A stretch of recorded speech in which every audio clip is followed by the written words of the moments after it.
उन शहीदों की जयकार कर,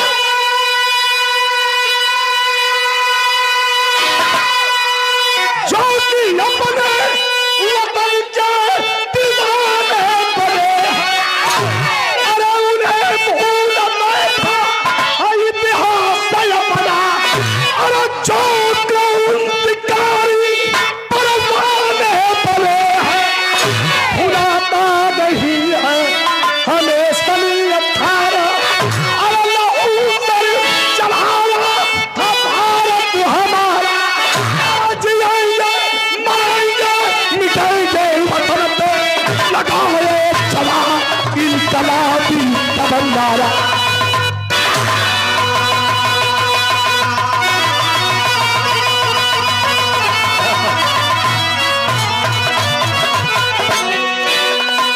तुम्हारा बात याद के लिए ही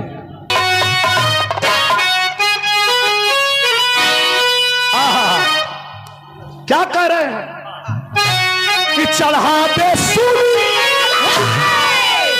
अरे चढ़ाते सूर्य और ताल पे जंजीर भले, अरे चढ़ाते सूर्य ताल पे जंजीर भले। अरे वतन की लाज बचाने वतन के बीच चले।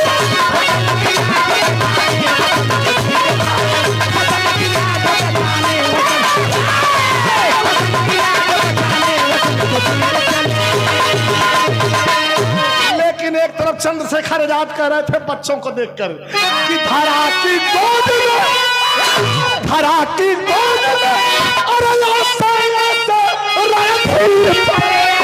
अरे धरा की गोद में ऐसा रणधीर पड़े। वतन की लाज बचाने वतन के बीच।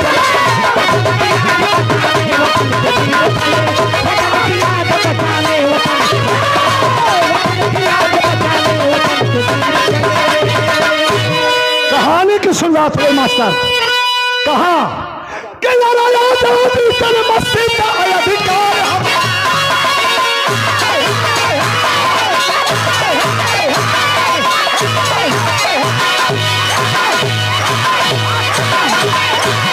आजादी जन्म सिद्ध है अधिकार हमारा। बात को समझते रहिए, फरसाद जाए। आजादी जन्म सिद्ध है अधिकार हमारा, हो जाता है दस भर में इनकलाब का नारा। कहानी चल रहा था नागपुर के पास एक गांव जंगली, नागपुर के पास एक गांव जंगली। राती पीते के साथ जहां बुढ़िया मंगल गली, राती पीते के साथ जहां बुढ़िया मंगली। बादाम का खेती रहल, चिनिया बादाम को। ये रोज क्रांतिकारी जो 3 भाग कर 3 क्रांतिकारी के रहल, नाम बताई। एक रोज क्रांतिकारी जो 3 भाग कर, अरे बुढ़िया की झोपड़ी में छिपे है रात पवन के अंग्रेज लखदे रहल, पवन के नदी ठहर के और बुढ़िया की कोठरी में घुसल है। और रात में बजट का 11-12 बुखार में है, बुढ़िया सुतल है बेचारी मंगली। लड़का और बादाम का खेती हो, लगभग हम कहते 500 मीटर की दूरी पर लड़का सुतल रहल मचान पे जाके। वही जगह कुल जानवर आवल खान दिलन, कच्चे मूंगफलिया खराब हो जाए और मैं घोरत रहल फौले। ये रोज क्रांतिकारी जो 3 भाग कर, अरे बुढ़िया की झोपड़ी में छिपे है रात भर। बुढ़िया न जान पाई कि हमारे, अरे बुढ़िया न जान पाई कि हमारे खाए बिना ही सो गए इंसान बेचारे।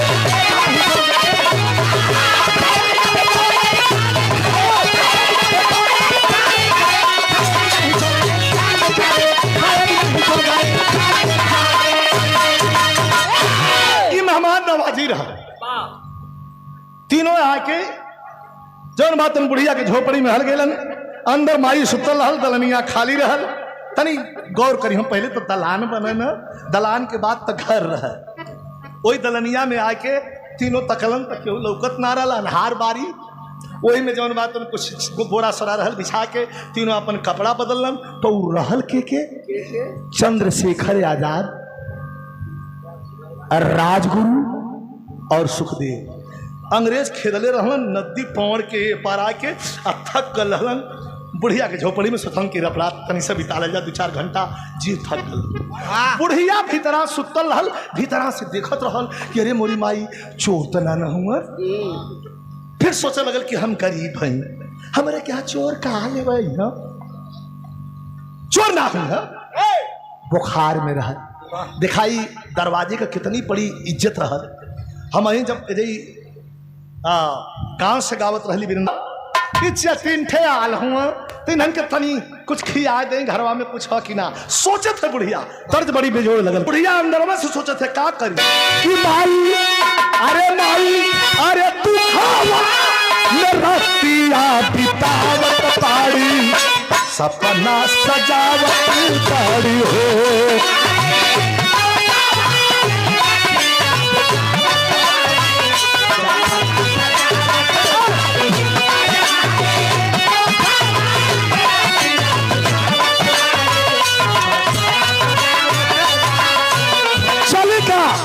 मेरे दरबार जब तो सवेरे, अरे हो तू सवेरे माई अंगना बहारली, सवेरे बुढ़िया ताके लगल।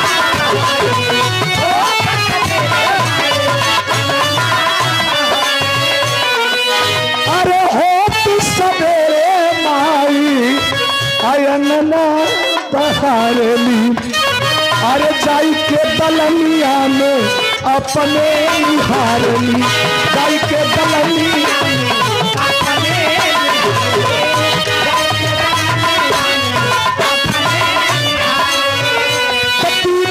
अरे तीनों चली गई अछुआ गिरावत पाड़ी, अरे तीनों चली गई अछुआ गिरावत, सपना सजावत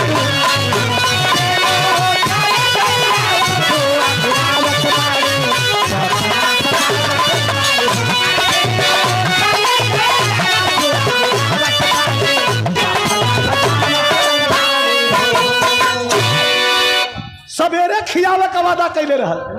अरे तो तीनों चल गई ना, बुढ़िया रोवे लगल, अंगना दुआर झारत देखा, अब कहानी मोड़ ले। हेलो, अरे आजाद राजगुरु सुखदेव तीनों रात भर तेरी कोठरी में थे।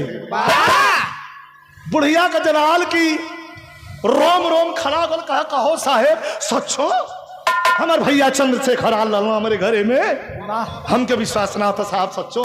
कहा चंद्रशेखर आजाद राजगुरु सुखदेव तीनों तेरी झोपड़ी में रात में आए थे, कहाँ छिपाई है।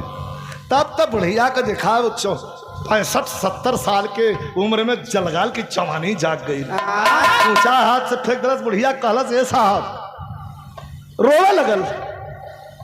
दरगवा सोचा था कि मारे डरन रोवा था कि मरी, हाँ कब मरले के डरन तो रे पिस्टल से ना डरा थी। एक थे मन में दुख है, यही बदल रोवा था। कैसे दो बढ़ मास्टर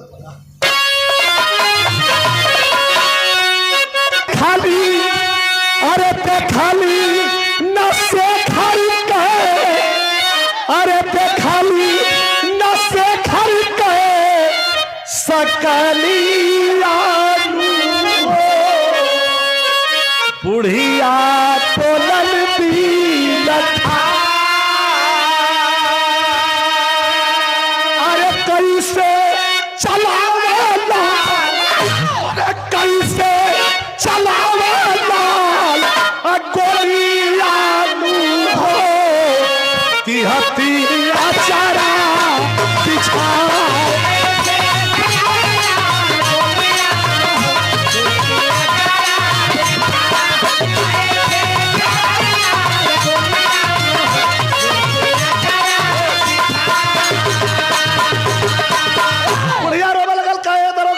हो गई। का गलती हो गई, कहा कि जनती अरे चंद्रशेखर पाया रवि तो दूधवा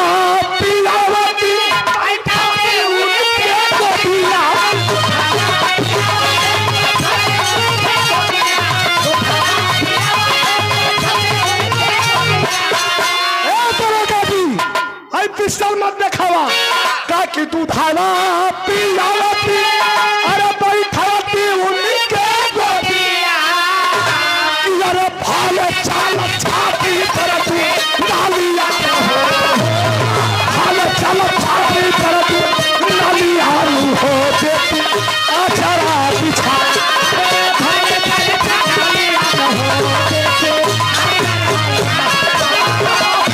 तो क्रोधित भाई, अरे क्रोधित भाई दरोगा उस बार बन के मुदाई, तोड़वा से करने लगा वार बन के मुदाई।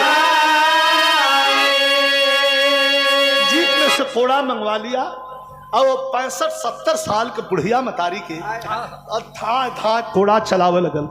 कभी कहत हन कि बुढ़िया माई के बीरज के बिरहा में करुणा सो कि बुढ़िया माई के आ चल लो मेरा नायल हो, माई यही धरतिया के खाती भैली घायल हो, अरे चल दिया, अरे चल दिया दरोगा संभार बन के मुदाई, कि बुढ़िया बेहोश भई लाचार बन के मुदाई।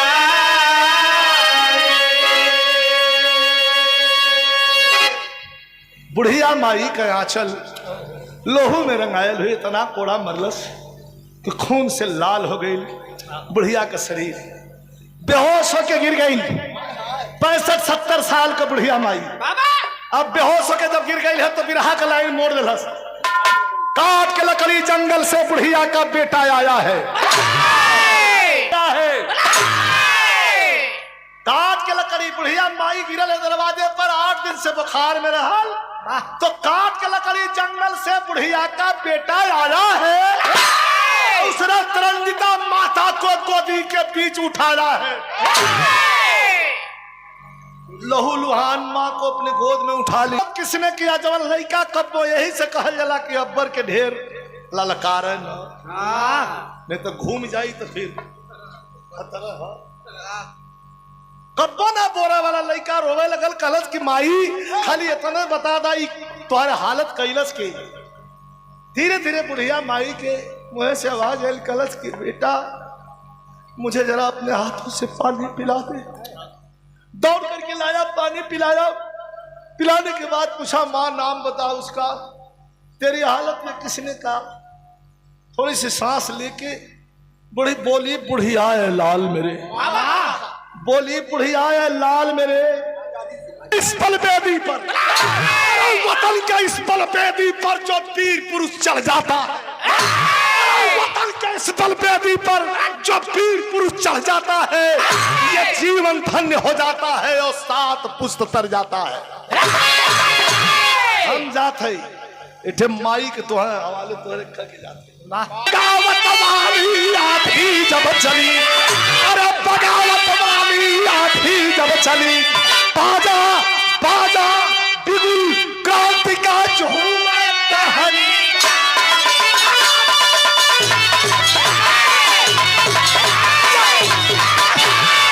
बाजा बिगुल क्रांति का झूम टहनी डाली, बगावत वाली आंधी जब चली, जला के चिता का राखी उठा के लगौला से लीलार पर लगा के लीलार पर वहां से चलल तो पहले कपड़ा चेंज कैल, पैजामा डोरिया वाला, ऐठे गांधी कुर्ता, ऐठे जौन बात ऊपर से सदरी, एक थे टोपी, एक थे गांधी वाला झोरा लेके चलल तो तनिया पीरस के लाइन फनावा कर, अरे हम तू फनावा कर चाहे रही है चाहे जनवा, हम फनावा कर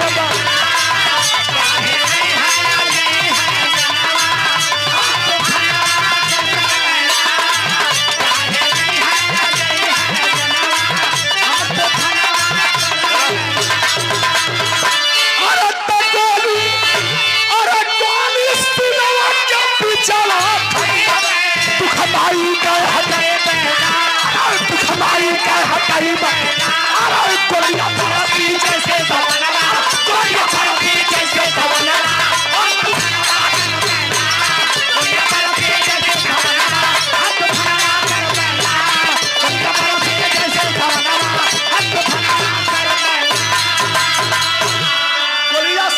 जहां जान हथेली पे लेके चलल हो, मौत का जिसको आशीर्वाद उसे डर किसकी है।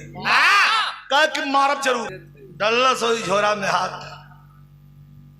आज झोरा में से निकालत ना हो, खाली झोरवा यार घुमा के अगवा कैलस, और वही में से धाड़ धाड़ धाड़ धाड़ 3 गोली मरलस, उठन गए में बुलेट अलगे अपने अलगे। तब पगली सीटी अंग्रेजन के पगली सीटी हारन होकर हाय हाय हाय हाय बजे लगल, खतरा का हारन रहा, बजे लगल हारन। मास्टर तो कैसे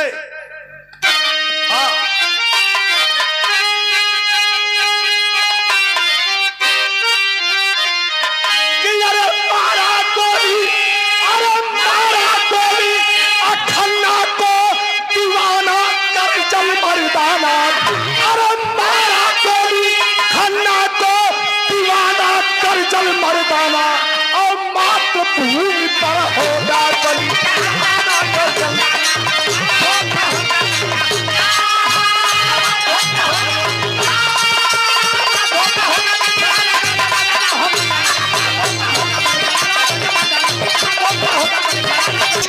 अंग्रेजी फौज चंपा बाई के कोठे पर जाके लख जगाया, कहा कि माई बन के, अरे माई बन के दे दो हमें ठिकाना कर जल मैदान, अब मातृभूमि पर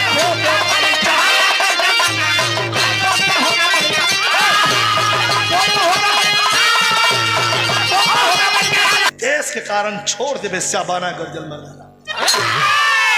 भाई विचार कर लगल, पकड़ल से और उठा के लेके चल गए कोठरी में, नाच गाना हो था, बैठा के पानी पियोलस, पूछलस कि बेटा जब हम माई कही दिहला तो अपन दुख हमें बताएगा, का दुख का तो से बताए तनिका में सुनला, तोहरिया उम्र तोहरिया मतिन हमार माई खन्ना दरोगा मार के मरा कदलत मर गई ना हमार माई, बदला ले बदला खन्ना, अरे खन्ना दरोगा के तही मरले हुए, कह हम ही मरले ही, अब तोरे हाथ में है, चाहे पकड़वा दा चाहे हम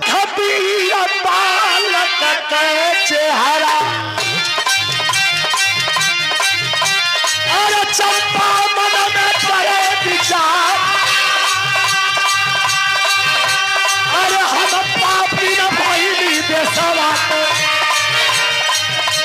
अरे कहीं दहिया पे जा पा, अरे तो दे सके काम नहीं, अरे ऐसा जीवन के भिक्षा, अरे अपना पति तबला कोठे पर कायम होई मोगे करना, ताऊ फर पर जाता जरत कुली, अरे ऊपर पर जा सौ का सिंगार का अपना पति तबला कोठे।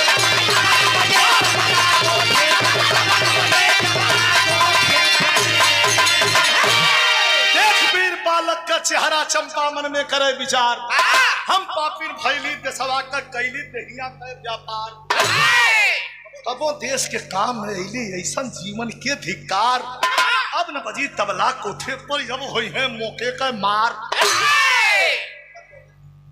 ऊपर पर जा काजर टिकुली, ऊपर पर जा शौक सिंगार, ई मन हो कब कहर चल जाई कोनो ठीक ना, ऐसे ज्यादा रफ्तार से उड़े वाला दुनिया में न कोई पंछी हो न जहाज। अब यहाँ बैठल हुआ उड़ के चल गल बम्बई, अधर दे चलू है, अब यहाँ बैठल हुआ उड़ के चल गल विदेश चलू है, अब बैठल हुआ लोग धर दौड़ के गल घरे देख सुन के चल जाए, ये मन से बढ़िया कोई उड़े वाला। विरह का अंतिम पद हो तने गौर करिया, कहला चंपा बाई कि ऐ बन करा, तबला वाले तबला बन केलन, सरंगी वाले सरंगी बन केलन, नाचा वाली लड़कियों से फरमान करती है, जो कोई देखा आले पहले चल जा कोठा खाली करे, सब कोई चल गल, सबके जुटा के कहलत कि आज के दिन से अरे तू सर के खातिर फारे आमला के दरिया, आ तू सर के खातिर है गंगा जी का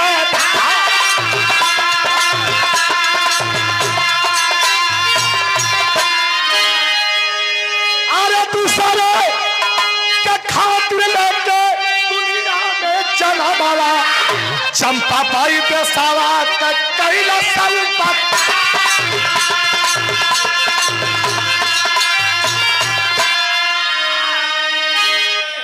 अतल चंपा का बेटा एगो चुन्नी लाल रहल। बस ना मनवी करे माई ना मनवी कहा का माने कह रहे तो मान जो कह नाच का ना हो भैया जवाब वह चंपा का बेटा एगो चुन्नी लाल रहल। देखा ये गद्दारी हनवा पद हमारा बतावला गद्दा जाके दरबार के सामने क्या करेगा बंद कैले कोठरी में पहले ये सारे की गिरफ्तार करा। ये पुलिसिया हाथ था वो गए तो था वही के पहले यही जरा था। अब चुन्नी क्या दर होगा बंद कैले कोठरी में। अब चला दर होगा चंपा बाई के दुआ चला होगा चंपा बाई के दुआ।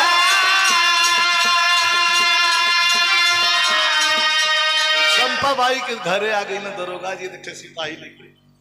चंपा बाई उस समय क्या करता है पहले सूरज के भोजनवा करावत रही चंपा। अब सूरज के भोजनवा करावत रही। अब पूछला दरोगा कहा बेटा तो अब पूछला दरोगा कहा बेटा तो वही सूरज के आपन बतावत बा सुगंधवा वही सूरज के आपन बतावत भेदवा समझ गए दरोगा होशियार।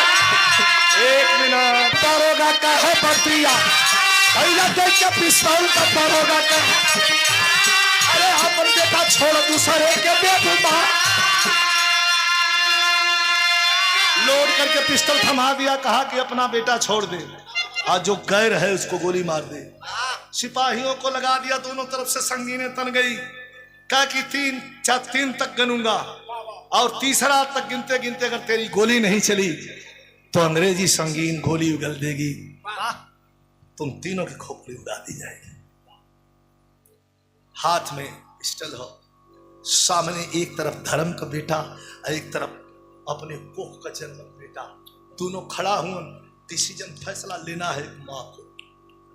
माँ क्या है चंपा लेके हाथ में पिस्टल से फैसला बड़ा पेचीदा सोचत है का समझ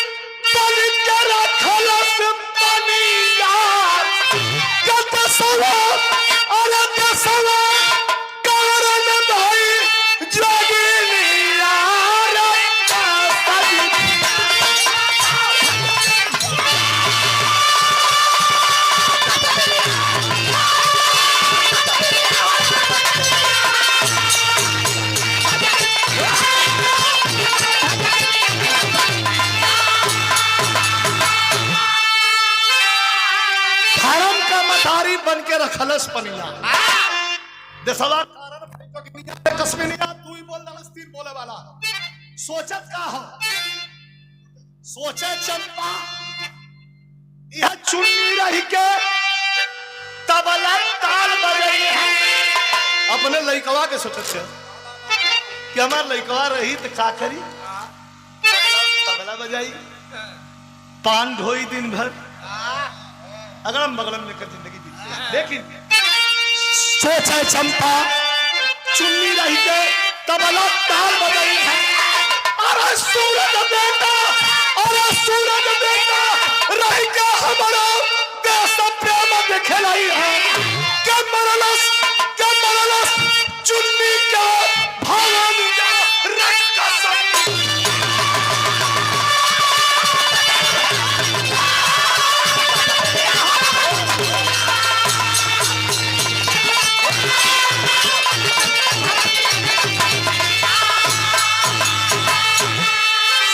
चंपा चुन्नी रह के तबला ताल बजई है और सूरज बेटा रह के हमारा देश प्रेम दिखलई है। मरलस तिसरका होत मरलस चुन्नी के भवनिया रे कसबी मरलस जो ने लइका के गोदर से पैदा कर रहल था था था 3 गोली मरलस। आहिरे माई माई कह के चुन्नी गिर गया चंपा तब घबराई। पुत्र का ममता पुत्र मोह का हो। माई कह के चुन्नी गिर गया चंपा तब घबराई। अरे पुत्र की ममता सह न सकी गोली सीने न खाई।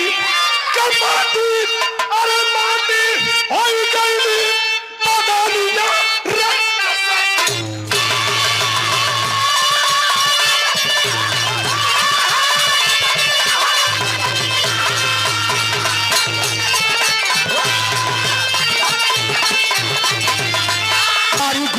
पावन है मेरी धरती।